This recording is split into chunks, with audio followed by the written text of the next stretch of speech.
biasa besar yang diujinya. Gitu. Jadi kalau tiap tahun ngerjainnya hanya Tipidok aja, 5 perusahaan aja, bisa semiliar. Oke, ada yang resen, Mas Andreas, gimana? Saya izin tanya Pak terkait dengan penyusunan Tipidok tadi, apakah hasil dari Tipidok itu sifatnya seperti mirip seperti dengan laporan keuangan Pak? Jadi harus diaudit terlebih dahulu Pak. Nggak ada. Jadi dia hanya statement benar-benar dari perusahaan, yang mungkin kalau misalnya diwakili oleh pembuat ya, kayak auditor atau misalnya konsultan pajak, maka dia hanya statement dia didelegasikan untuk membuat Tipidok. Ya, gitu. Tidak ada audit terkait dengan biasanya udah ada audit audit publiknya sudah ada. Jadi udah ada laporan audit beda. Nah, ini dari laporan keuangan yang mereka sajikan, ya kita bikin Tipidoknya gitu. Nggak ada audit audit sampai ke transaksi nilainya. Biasanya mereka hanya langsung ke ringkasan transaksi. Berapa sih ROS kamu? Berapa sih gross profit margin kamu? Berapa sih harga jual kamu di bulan ini? Mereka cari pembandingnya yang sesuai. Kuncinya adalah punya pembanding yang mirip, ya, masuk di rentang. Jadi kalau misalnya nggak keterlaluan, ya mungkin dianggapnya sudah wajar. Kecuali teman-teman ngasih margin ke Singapurnya 10%, padahal tadi rentangnya hanya paling maksimal 5%. Itu udah keterlaluan. Yang 5%-nya bisa dikoreksi fiskal. Gitu, Mas Andreas. Baik Pak, terima kasih banyak. Ya. Oke, itu ya sementara untuk apa namanya Tipidoknya. Mungkin saya nanti share untuk materi PMK 213 dan juga materi terkait dengan metode. Metode nggak saya sampaikan, cuma nanti saya share aja. Jadi CAP itu seperti apa, TNMM seperti apa, ini saya sampaikan. Ntar file ngajarnya.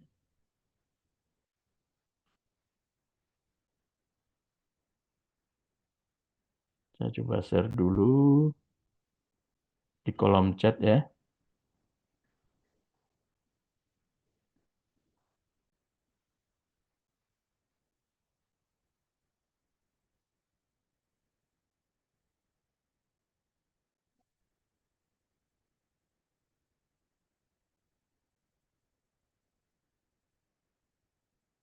Tipidok sama metode.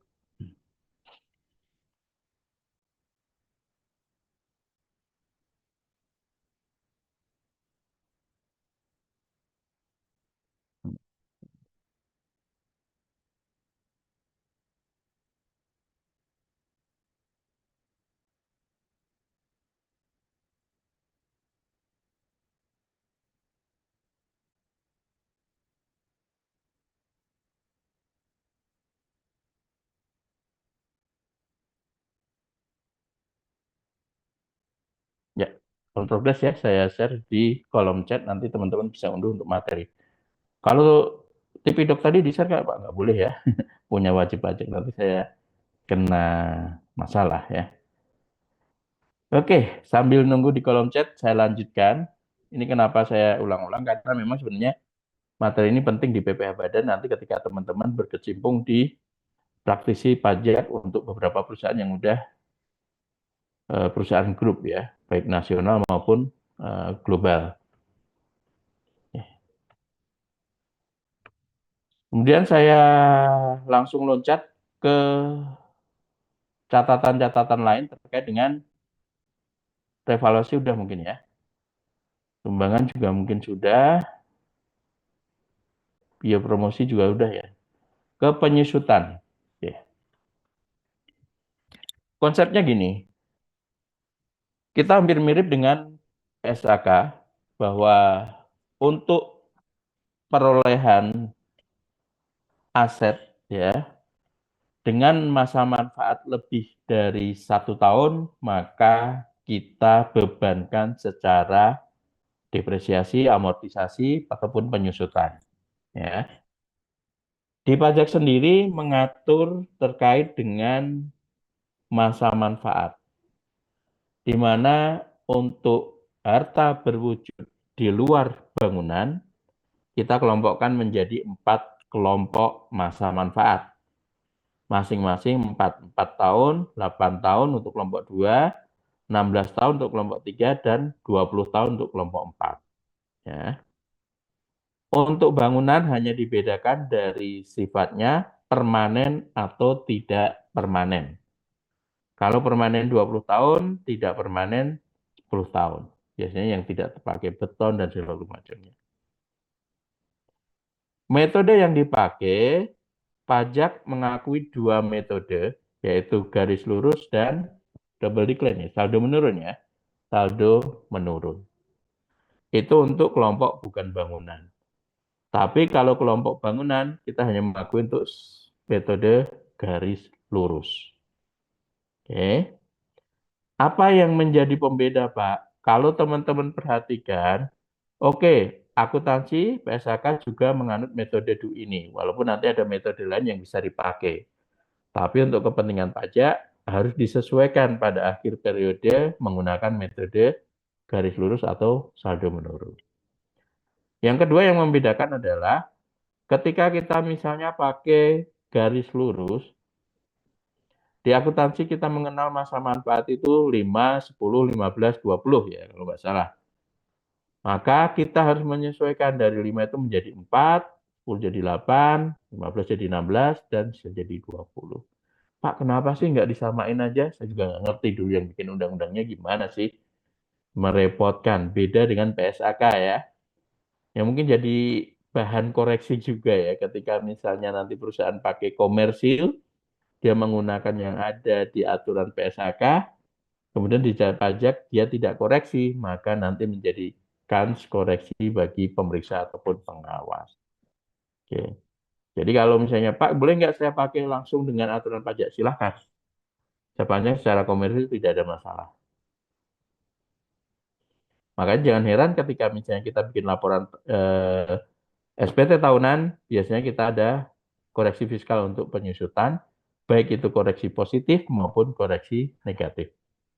Itu terkait dengan masa manfaat.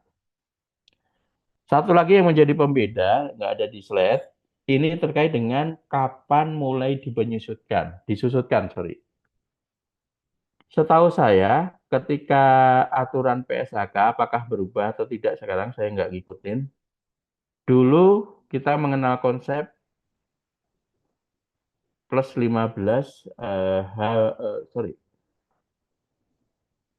Dalam 1 bulan ketika itu sudah diperoleh melebihi dari 15 hari, maka dianggap penyusutannya di bulan itu mulainya. Kalau misalnya dia peroleh di bulan itu hanya 5 hari, maka mulai penyusutannya di bulan depannya. Gitu ya, kalau konsep sederhananya mungkin seperti itu. Ambil contohnya gini, saya beli mobil truk tanggal 30 Desember 2024. Secara PSAK, karena 2024 bulan Desember dia baru 2 hari dimiliki, maka disusutkannya baru di bulan Januari 2025. Gitu ya, PSAK. Nah, secara pajak, dia tidak mengenal prinsip 15 hari lebih atau kurang itu.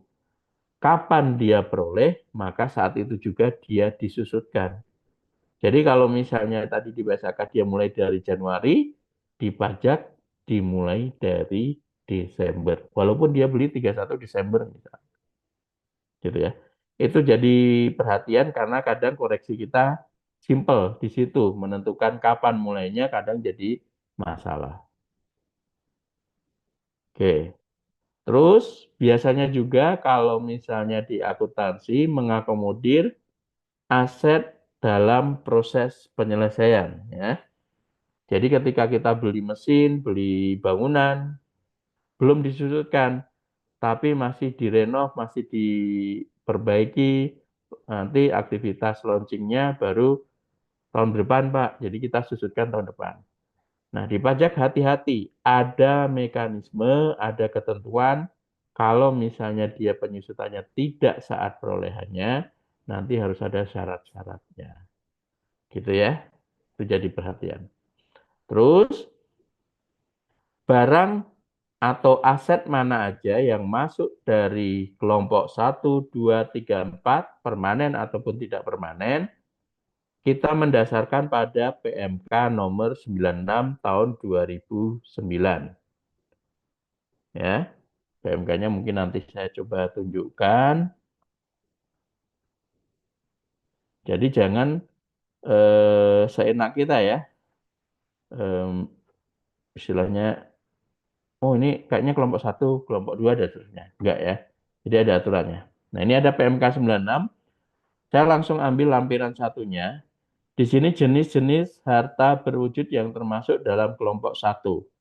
Dia pecah menjadi kategori jenis usaha apa. Kalau misalnya semua jenis usaha, nah ini ada mesin kantor, sepeda motor aja masuk di kelompok 1. Rata-rata kita pahamnya kan untuk motor kelompok 2. Ya. Jadi harus sesuai dengan PMK 96 ini. Kemudian ini yang kelompok 2, ini mebel dari logam, mobil. Kita lihat kalau untuk industri angkutan, mobil itu masuk kelompok 1. Tapi kalau untuk usaha lainnya, dia masuk kelompok 2. Ya, jadi tergantung usahanya apa. Kemudian ini kelompok 3. Ya. Kemudian ini kelompok 4. Oke, gitu ya. Jadi harus dilihat sesuai dengan PMK 96 ini, Pak, kalau misalnya nggak ada yang mirip, ya mirip-miripin aja lah. Dari usahanya sama jenis hartanya apa. Gitu ya. Jadi tidak serta-merta kita eh, mengira-ngira, oh ini kelompok, kayaknya kelompok 1, kelompok 2, dan seterusnya. Enggak. Tapi sesuai dengan PMK 96. Oke. Itu untuk penyusutannya. Kalau cara penyusutannya saya rasa teman-teman udah bisa lah ya. Udah jago. Kemudian untuk harta tak berwujud, kalau harta berwujud kita mengenal konsep penyusutan, harta tak berwujud kita mengenal konsep amortisasi. Ya, di amortisasi sama, ini juga ada kelompok 1, 2, 3, 4, mungkin nanti ngambil juga di PMK itu cuman untuk kelompok harta tak berwujud. Oke. Masa manfaatnya ada 4, 8, 16, dan 20. Metodenya juga bisa pakai garis lurus maupun saldo menurun. Oke. Kemudian ini catatan yang sering dijumpai di laporan laba rugi secara umum, boleh dibiayakan atau tidak, beberapa penjelasannya. Mungkin nanti ada beberapa yang memang sudah nggak relevan saja di catatan ya. Misalnya, ada biaya yang bilang itu biaya ATK, boleh nggak Pak? Boleh. Kalau misalnya di sini strip berarti tidak ada koreksi fiskal. Antar jemput pegawai. Kalau misalnya diantar jemputnya pakai bis atau minibus, boleh dibiayakan. Namun kalau pakai sedan atau taksi, koreksi positif. Nah, ini jadi perbincangan dinamisnya usaha. Pak, kalau dijemputnya pakai Grab gimana? Nah, kan belum diatur di sini ya. Per 51 dulu belum ada Grab. Gojek belum ada. Ya. Nah, kalau wilayah abu-abu ini saya nggak bisa menjelaskan secara detail. Cuman kalau misalnya itu identik dengan sedan, ya nggak boleh dikoreksi positif. Gitu. Kemudian untuk bonus, ketika terkait dengan prestasi kerja, sepanjang dia laporin PPh 21, boleh dibiayakan. Tapi kalau misalnya bonusnya itu terkait dengan pembagian laba atau dividen, dikoreksi positif. Tapi kemarin saya sampaikan juga untung ruginya. Kalau misalnya biarin aja dia bagiin bonus misalnya. Kan PPh 21-nya kenanya di 35%. Misalnya bonusnya 10 miliar kan udah kena 35%. Di PPh badan hanya 22%. Kan dia bayar lebih gede ya. Biarin aja menurut saya. Cuman ada juga yang lebih kecil, maka nanti kita biasanya koreksi positif. Beasiswa boleh dibiayakan baik dalam negeri maupun luar negeri. biaya kendaraan direktur khusus pribadi maksudnya dikoreksi positif, tapi seiring perkembangannya nanti untuk kendaraan yang ditujukan bagi karyawan tertentu, misalnya manajernya kasih kendaraan pribadi, Pak, direkturnya kasih kendaraan pribadi, eh, kepala salesnya dikasih kendaraan pribadi. Maka nanti ketika pembebanan penyusutan, pembebanan pemeliharaan, kita akuinya hanya 50%. Kecuali dia lakui sebagai objek PPh 21. Gitu. Kemudian untuk biaya bunga, ini boleh baik dalam maupun luar negeri. Yang tidak boleh ini, kita minjem tapi dipakai untuk investasi saham. Ini biaya kita, gitu ya. Terus ada biaya entertain sepanjang ada daftar nominatifnya, itu boleh dibebankan, kalau tidak ada, tidak boleh. Nah, nanti di Kortek yang baru, ketika kita nginput SPT tahunan dan ngeklik biaya entertain, biasanya langsung muncul mana daftar nominatifnya. Gitu. Terus gaji boleh dibebankan pembayarannya, iuran pensiun boleh, JKK-JKM boleh, JHT boleh, sepanjang sudah jadi objek PP 21 ya untuk JKK dan JKM. Kemudian piutang, penyisian, kita mengenal prinsip real, kalau belum real ya nggak boleh, kecuali untuk industri tertentu, jadi koreksi positif. Nyata-nyata tidak dapat ditagih sesuai PMK, boleh tidak sesuai PMK, dikoreksi positif. Bikin karangan bunga, koreksi positif. Ya. Tapi sekarang kita lihat dengan Undang-Undang HPP dan Cipta Kerja ini, apakah karangan bunga itu menjadi objek PPh 21 atau tidak? Misalnya, ada karyawan yang anggota keluarganya meninggal, dia dikasih kiriman bunga bela sungkawa. Kalau mau dibebankan di perusahaan, maka mau nggak mau berarti pembelian bunga itu harus menjadi penambah penghasilan bagi karyawan tersebut. Kan nggak lucu ya. Jadi rata-rata memang harusnya dikoreksi positif. Gitu ya. Kemudian untuk makan minum, prinsipnya ketika makan minum seluruh pegawai di tempat kerja boleh dan tidak perlu menjadi objek PPh 21, tapi ketika dia di restoran maka dikoreksi positif. Tapi banyak akunting yang anekdotnya bilang, Pak ini sebenarnya restoran, tapi kita take away, dimakan di perusahaan atau di pabrik. Ya, susah kita pembuktiannya ya. Jadi makanan minum biasanya kita oke lah dibebankan, nggak masalah, sepanjang terkait dengan usaha. Pembelian materai boleh untuk olahraga pegawai, ini natura ya. Misalnya nyewa lapangan futsal, lapangan bola, rekreasi, dan sejenisnya.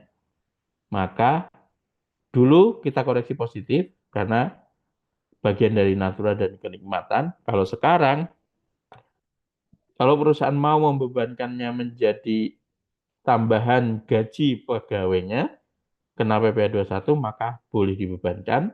Tapi kalau tidak, dikoreksi positif. Poinnya itu, objek 21 atau bukan. Kemudian untuk pengobatan, ini juga sama prinsipnya.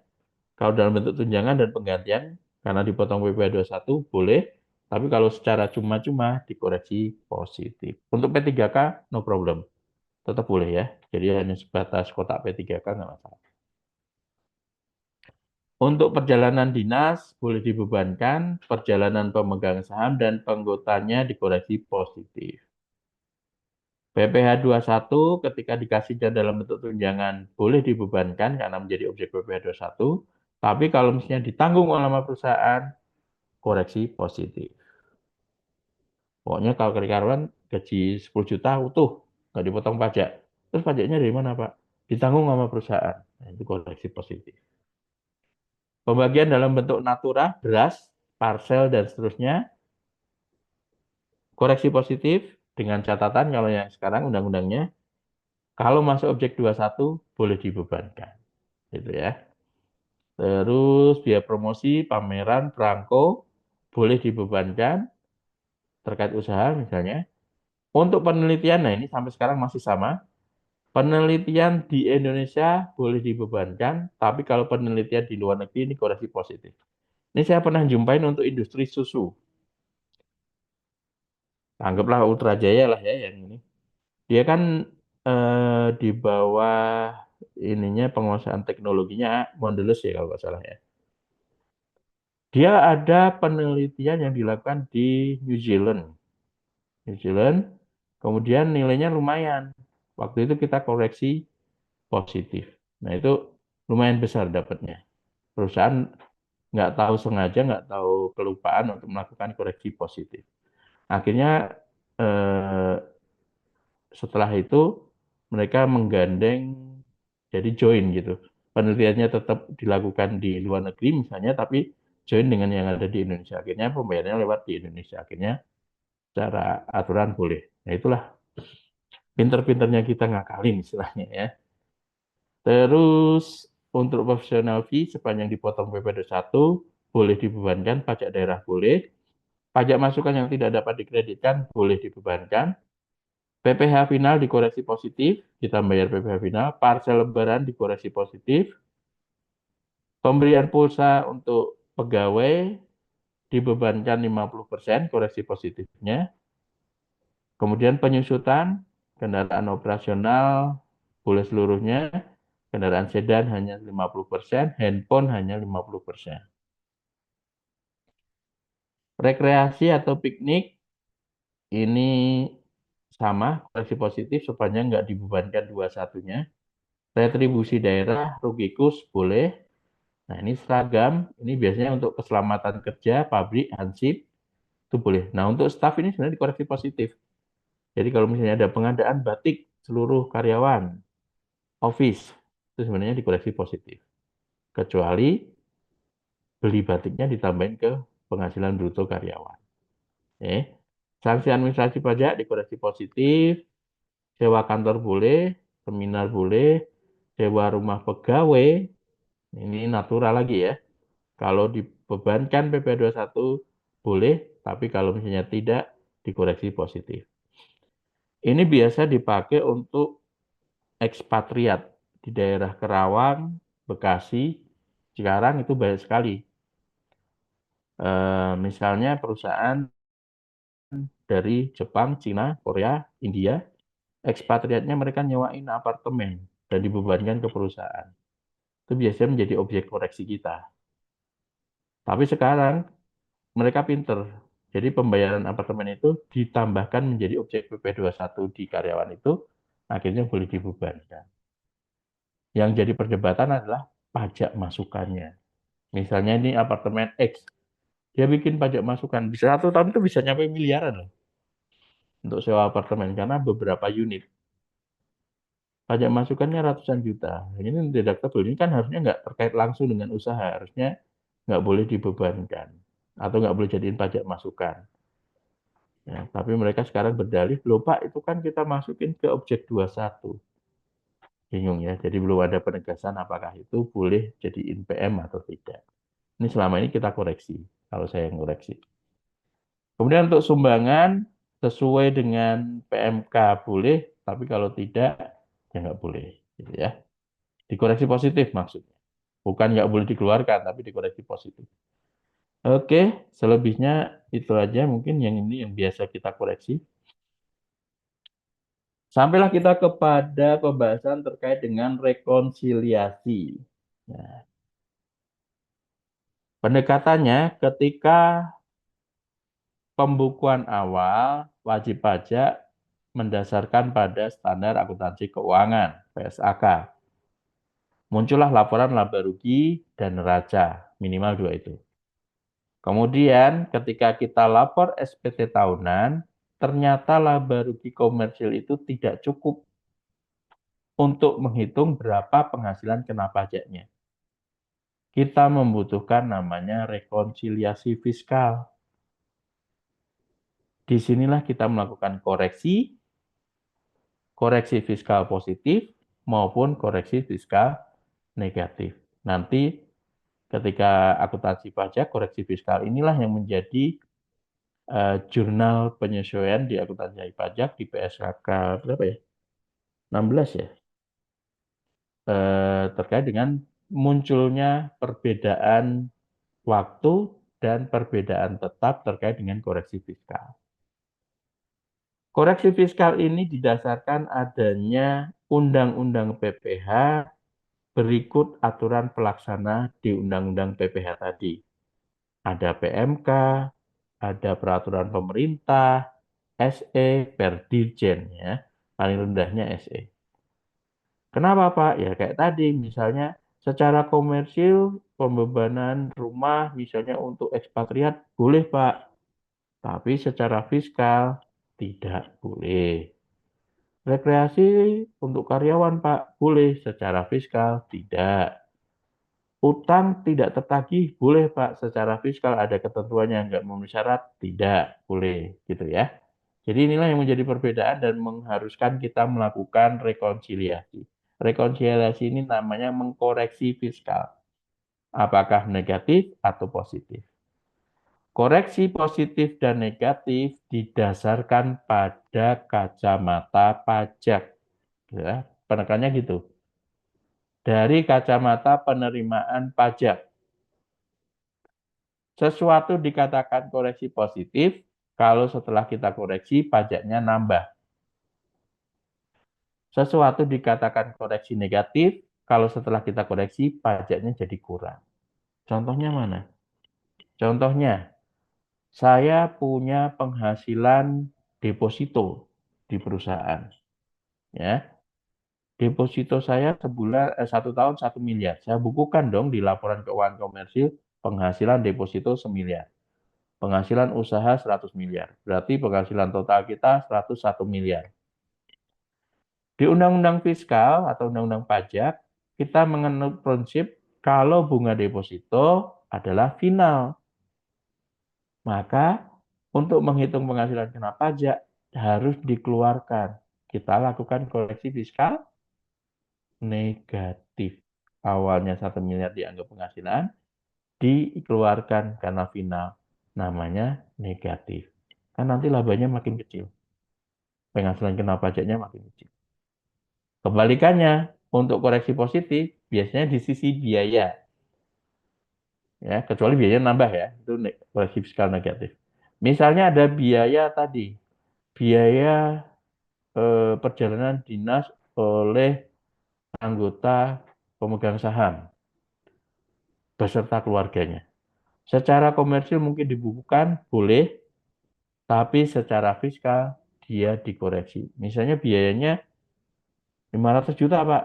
Secara fiskal hanya diakui 250 juta. Jadi dari 500 menjadi 250, labanya makin besar atau makin kecil?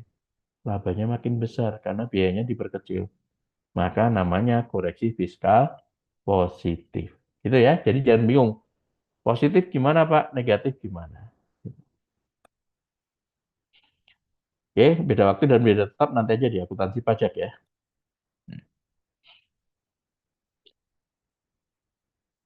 Ya, penyesuaian fiskal bisa terjadi di sisi penghasilan maupun di sisi biaya. Jadi teman-teman tidak hanya di sisi biaya, kita bisa berkaca di sisi penghasilan maupun biaya.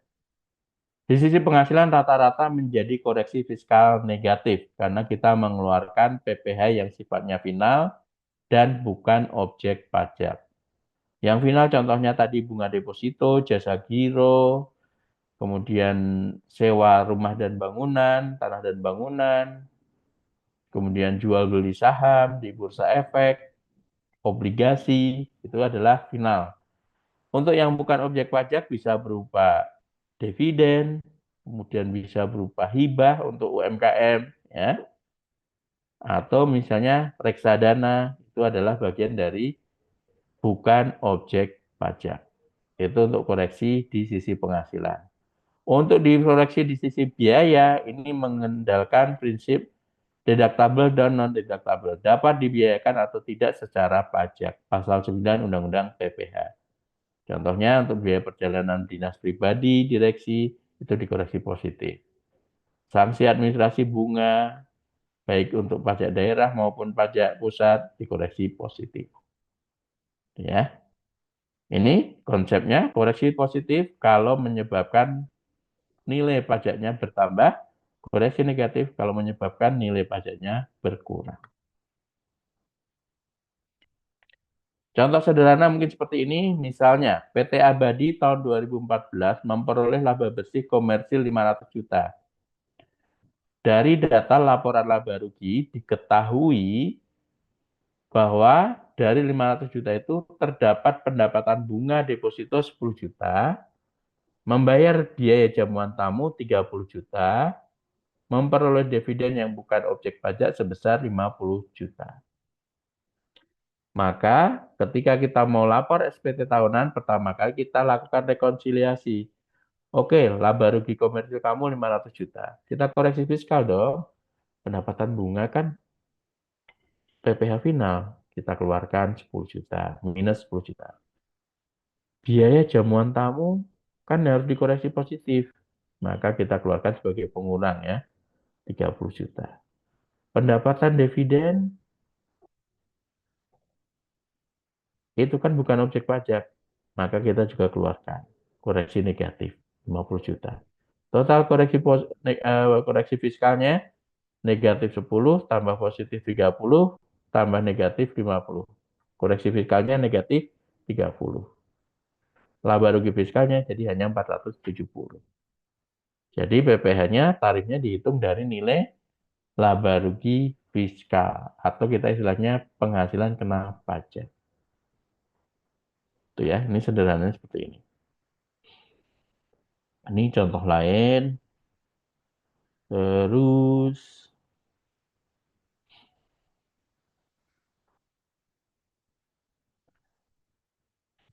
ada konsep kompensasi kerugian ya.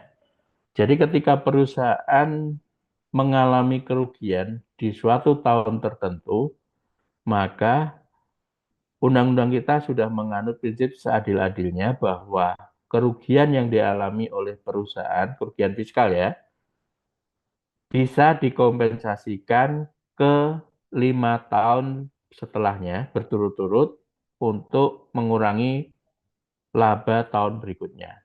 Maksudnya gimana? Misalnya di tahun 2020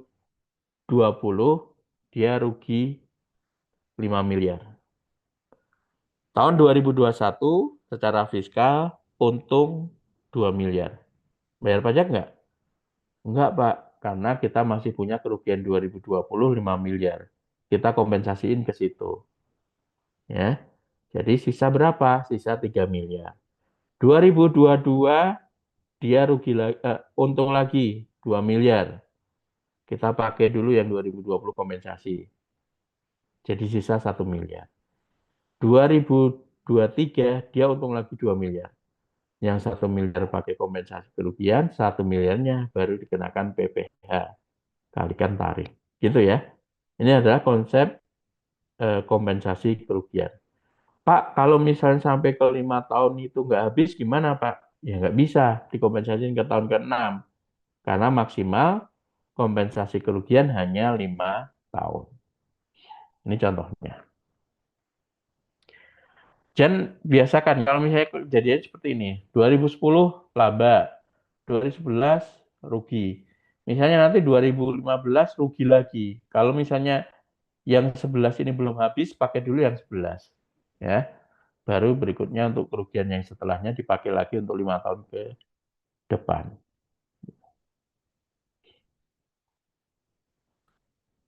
Oke. Terus kita juga mengenal prinsip fasilitas, pasal 31A Undang-Undang PPh. Untuk beberapa perusahaan penanaman modal yang diatur oleh mungkin sekarang Kementerian Investasi ya, kalau dulu Bapepam diatur oleh Kementerian Investasi bahwa penanaman modal tersebut mendapatkan fasilitas perpajakan, ada suratnya baik dari Menteri Keuangan maupun dari Menteri Investasi, maka nanti tidak menutup kemungkinan dapat fasilitas. Di antaranya pengurangan penghasilan itu paling tinggi 30%, penyusutan yang dipercepat misalnya, kompensasi kerugian yang lebih lama, gitu kan. Tapi catatannya tidak boleh lebih dari 10 tahun, ataupun pengenaan pajak atas dividen sebesar 10%, pasal 26. Walaupun tarif normalnya 20%. Ya, ini ya. Ini contoh fasilitas di bidang penanaman modal. Tapi detailnya seperti apa, Pak? Tergantung dari surat keputusan menterinya seperti apa. Sampailah kita ke perhitungan PPh terutang. Setelah kita melakukan rekonsiliasi fiskal, ketemu penghasilan kena pajak, baru kita hitung berapa sih PPh terutangnya. PPh terutang di Indonesia yang berlaku sekarang ada 3 tarif ya. Untuk omset di atas 50 miliar, badannya ini ya, maka tarifnya 22% dikalikan PKP, penghasilan kena pajak, atau laba fiskal. Pasal 17 ayat 1 huruf B Undang-Undang PPh. Kalau misalnya omsetnya tidak sampai 50 miliar, maka dia pakai fasilitas pasal 31E Undang-Undang PPh. Gimana Pak 31E itu?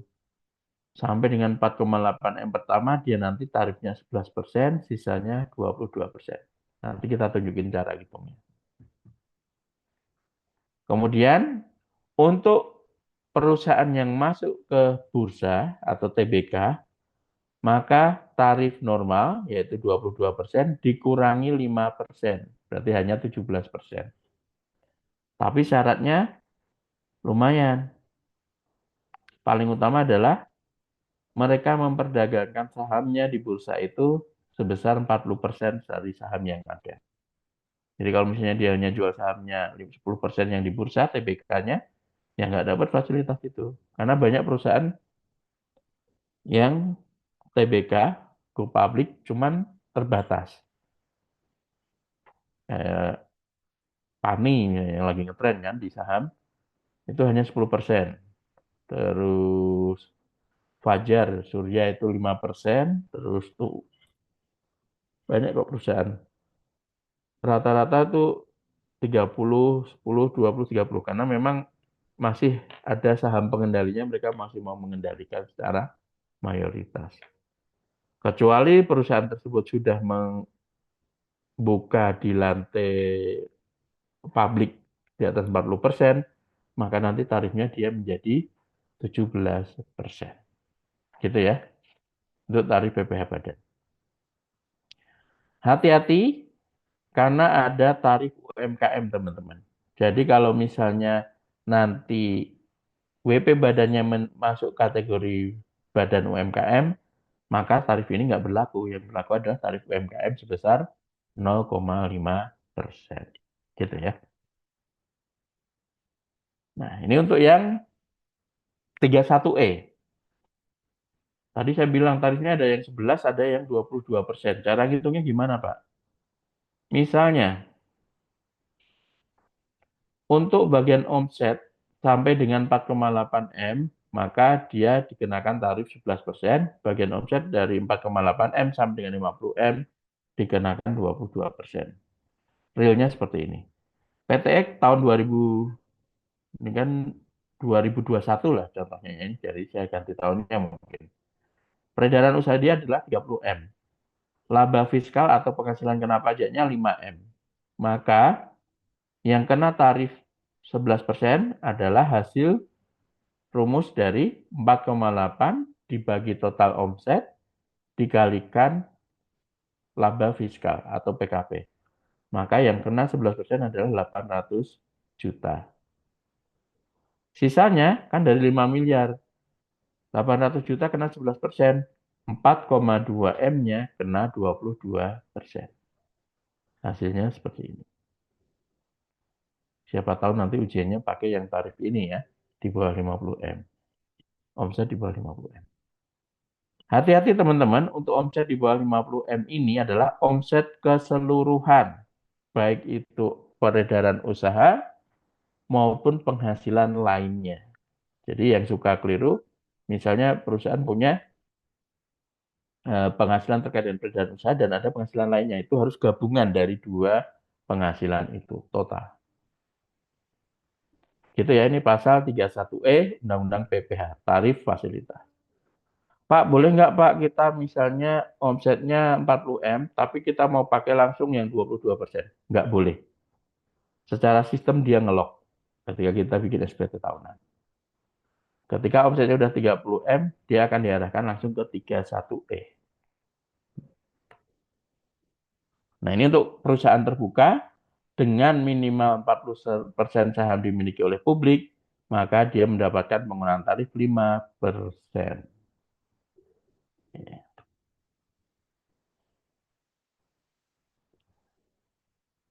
Terus terkait dengan penghitungan penghasilan, di badan kita tidak mengenal norma karena semua wajib pajak badan wajib pembukuan. Pembukuan minimal laba rugi dan neraca. Oke, secara garis besar kita hitung dulu berapa laba rugi komersil, baru kita koreksi positif, koreksi negatif, ketemu penghasilan neto fiskal, kita cek apakah ada kompensasi kerugian atau tidak. Kalau tidak ada menjadi penghasilan kena pajak, kalikan tarif, ketemu PPh terutang, dikurangi kredit pajak, baik yang dibayar sendiri ataupun dipotong oleh pihak ketiga. Ketemulah PPh kurang atau lebih bayar. Itu ya urut-urutannya. Kalau sudah, tinggal bikin laporan SPT tahunan. Selesai materinya, teman-teman. Ada yang mau disampaikan dulu? Ada yang tanyakan? Silahkan untuk materinya. Cek-cek. Tinggal tidur nih, jangan-jangan. Sejauh ini masih jelas, Pak. Oke ya. Ngulang aja kok. Bentar.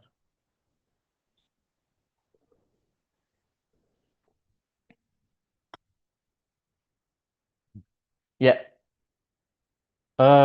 nanti sesi kedua kita langsung studi kasus. Mungkin nanti studi kasusnya adalah membahas sebuah contoh soal ya. Mungkin nanti saya bagikan dulu contoh soalnya. Ini kasus mungkin ujian sebelumnya. Nggak tahu angkatan keberapa ini. Lupa. Ada kasus untuk, ini yang buatnya kayaknya sudah meninggal nih waktu itu Pak. Siapa ya, lupa saya namanya. Ada PT Anak Jaya Ibu Senang, sini lengkap terkait dengan Dewan Direksi, pemegang saham, ada laporan keuangan, laba ruginya, cuman nggak ada neracanya ya. Nggak ada neracanya, jadi fokus di laba rugi. Kemudian ada catatan-catatan. Nah, ini catatan inilah nanti yang akan kita rekonsiliasi. Ya, kita rekonsiliasi fiskal sampai membentuk SPT tahunan. Ini nanti kita sampaikan di sesi kedua. Oke. Terus sekarang ngapain, Pak? Absen dong. Sedikit dulu ya, saya coba tampilkan untuk materi yang tadi terkait dengan Tipidok, kembali ke sana. Terkait dengan metode yang dipakai. Walaupun saya sudah share, mungkin saya tampilkan sederhana dulu. Nah,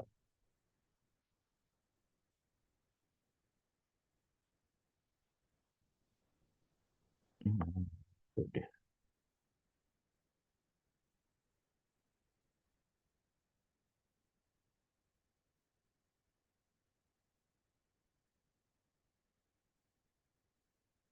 Ya, ini sudah saya, sorry. Saya belum print.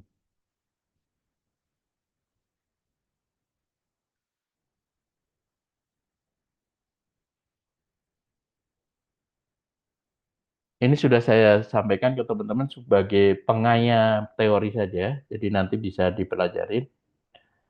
Eh, Beberapa metode yang dikenal, yang dipakai dalam penentuan transfer pricing,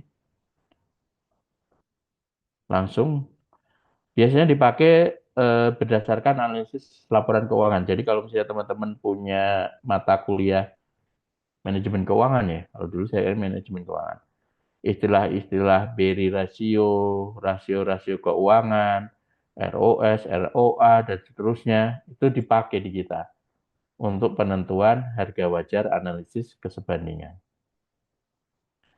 Ada 5 metode, ada tradisional method, dan ada transaksional profit method. Bukan berarti semuanya yang makin transaksional bagus, Pak. Enggak ya. Tapi kita menyesuaikan dengan kondisi mana yang diuji. Ya, mana yang diuji. Kalau terkait dengan barang komoditi, harga yang diuji, maka paling tepat pakai CAP. Kalau kita perusahaan manufaktur atau disebut kita pakai RPM atau cost plus method. Tapi kalau misalnya kita susah cari pembanding, paling gampang adalah TNMM. Kalau profit split method sampai sekarang saya belum pernah menjumpai perusahaan yang pakai ini. Jadi rata-rata hanya 4 metode ini. Oke. Ini dasarnya dari OECD, jadi negara-negara Oseania ya. Dia memunculkan metode yang dipakai ini dan diakui secara internasional. Ya. Ini keunggulan dan kelemahannya atau pembandingnya di sisi mana? Kalau CAP berarti dia di sisi harga, price. Kalau cost plus RPM dia di gross profit margin, cost plus gross markup mirip ya, gross profit margin juga. 10mm dia di sisi net profit margin. Oke, profit split, gross dan net profit. Mirip dengan RPM dan cost plus. Nah, ini apakah ini boleh pakai CAP, Pak? Sama-sama TV, sama-sama in-nya, cuman beda merek. Tidak boleh, karena nggak identik. CAP biasa dipakai untuk barang komoditi. Ya, tadi CPO, tandan, batu bara, emas, nikel, dan seterusnya. Kenapa? Gampang. Karena dia sudah ada standarnya. Misalnya batu bara, mereka ada standarnya berapa kalori, harganya berapa. Biasanya kita tinggal searching aja. Rotterdam ini berapa harga sekarang, hari ini, dan seterusnya. Maka harga itulah yang kita pakai sebagai harga wajar. CPO juga gitu. Jadi mereka dipakai cocok untuk komoditas yang diterima secara umum.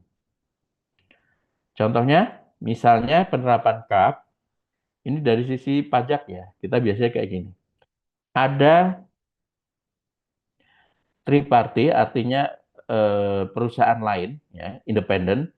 Kemudian ada perusahaan induk yang ada di Indonesia, dia jual ke perusahaan anak yang ada di Hong Kong atau afiliasi yang ada di Hong Kong.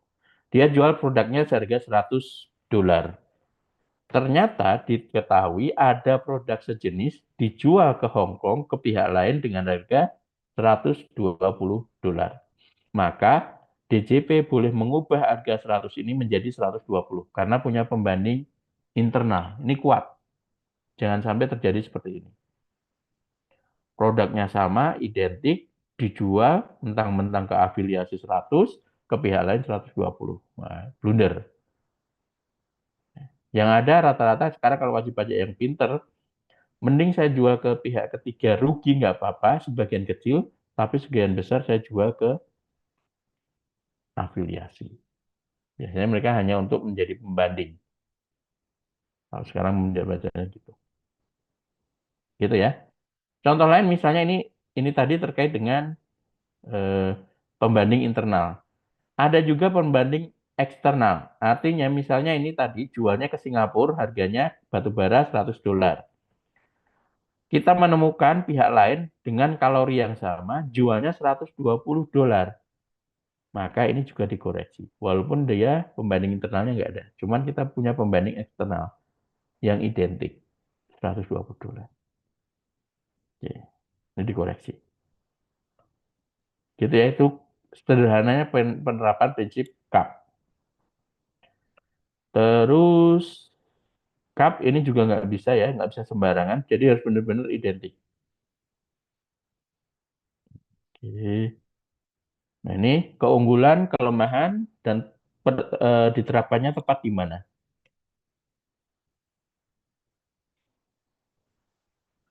Oke. Kemudian yang kedua ada metode cost plus. Langsung ke contoh soal.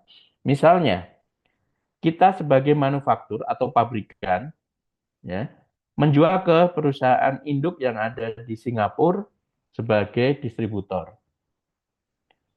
Maka metode yang kita pakai adalah gross markup. HPP-nya berapa, kemudian di markup 20% marginnya dijual ke Singapura. Oke, berarti dia gross markup-nya 20%. Maka kalau mau dibilang harga ini wajar, dia harus cari pembanding yang memakai gross markup juga sama 20%. Mungkin rasionya pakai eh, ROS, return on sales ya. Sama Pak ROS-nya, saya di kisaran sekian. Silahkan.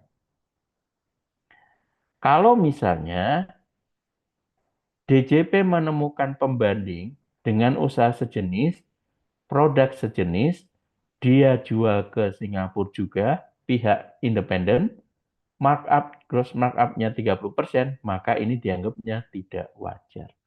Kecuali dia punya pembanding sendiri. Inilah yang dikhawatirin oleh wajib pajak. Ketika dia nggak bikin TPDOC-nya dibikin oleh DJP. Cari pembanding yang lebih tinggi kan gampang. Gitu. Ya. Jadi wajib cari 20% ini wajar. Nah, ini tadi kalau misalnya dia ketemu seperti itu, dia gross markup-nya 20%, misalnya ditambahin operational saving, operational profit, profitnya jadi 10, kita jadikan wajarnya hanya di 30%, maka ditambahin labanya 10. Bayar pajaknya ditambah. Gitu ya. Ini keunggulan dan kelemahan pakai plus method. Yang kedua ada resale price method, RPM. Ya. Ini masih sama di sisi gross profit. Nah, ini contohnya. Kalau ini kebalik, kita beli barang dari perusahaan yang ada di Vietnam, afiliasi. Setelah kita beli, kita jual ke pihak independen yang ada di Indonesia, kita dapat margin 20% nih. Kita harus cari pembanding benar-benar baik internal maupun eksternal bahwa usaha seperti ini marginnya, gross marginnya 20%. Ini baru wajar. Tapi kalau misalnya ketahuan ada pihak lain belinya sama-sama dari Vietnam, jual di Indonesia, dijual lagi ke pihak lain, dia marginnya 40%, Pak. Berarti yang ini kekecilan, belinya kemahalan. Maka ini dikoreksi fiskal. Sederhananya seperti ini. Jadi intinya di wajib pajak, dia harus bisa membuktikan bahwa gross margin 20% ini udah wajar. Banyak kok perusahaan lain yang 20%. Cari pembanding yang gross margin-nya 20%. Ya, tuh terus apa? Transactional profit method atau net profit method. Kalau cost plus dan RPM tadi di sisi gross profit, kalau net profit transactional net margin method di sisi net profit. Artinya dia sudah membebankan biaya usaha, biaya administrasi, biaya lain, ketemulah laba bersih sebelum pajak misalnya di sini 25, kemudian untuk yang hubungan istimewa hanya 10, maka nanti ini dikoreksi. Harusnya 13,5, Anda hanya 5,7, diarahkan ke 13,5%. Ini ya, ini TNMM. Inilah metode yang paling banyak digunakan, TNMM. Karena cari pembandingnya paling gampang. Tidak usah melihat usahanya harus sama persis, tidak usah melihat sampai biaya kayak gimana, nggak usah. Pokoknya net profit marginnya kita sudah sesuai dengan pembanding. Gitu. Kan kita tinggal nyari dari beberapa perusahaan kan mungkin mirip ya, banyak yang mirip dengan net profit margin kita. Ya itu ya. Kalau yang split ini saya nggak inilah. Ini TNMM, Metode split saya nggak pernah jumpai.